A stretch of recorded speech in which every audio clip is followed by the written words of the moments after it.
భద్రాద్రి కొత్తగూడెం జిల్లా భద్రాచలం శ్రీ సీతారామచంద్ర స్వామివారి దేవస్థానానికి చెందినటువంటి భూముల్లో దేవస్థానం సిబ్బందికి అదేవిధంగా ఆక్రమణదారులకు మధ్య ఘర్షణతో పాటు తోపులాట చోటు చేసుకుంది। ఈ తోపులాటలో ఆలయ ఈవో రమాదేవి స్పృహ తప్పి పడిపోవడంతో ఆమెను హుటాహుటిన ఆసుపత్రికి తరలించారు।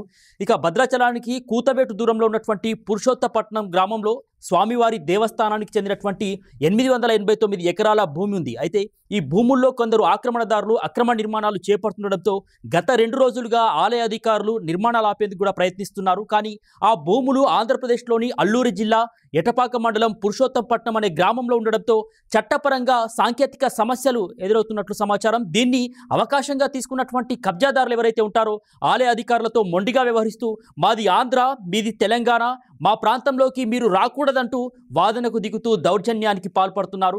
ఇక దీనికి తోడు ఏపీలోని రెవెన్యూ పోలీస్ అధికారులు కూడా సహకరించకపోవడంతో ఆలయ వర్గాలు కోర్టులను కూడా ఆశ్రయిస్తున్నటువంటి పరిస్థితి అక్కడ కనిపిస్తూ ఉంది। ఇదే క్రమంలో పురుషోత్తపట్నంలోని స్వామివారి భూముల్లో కొత్తగా నిర్మాణాలను చేపడుతున్నారనే సమాచారంతో నిర్మాణాలని ఆపేసేందుకు గత కొన్ని రోజులుగా కూడా అక్కడ ఉన్నటువంటి ఆలయ అధికారులు సిబ్బంది ప్రయత్నాలు చేస్తున్నారు। అయినా కూడా మరి ఫలితం అయితే రావట్లేదని చెప్పుకోవచ్చు।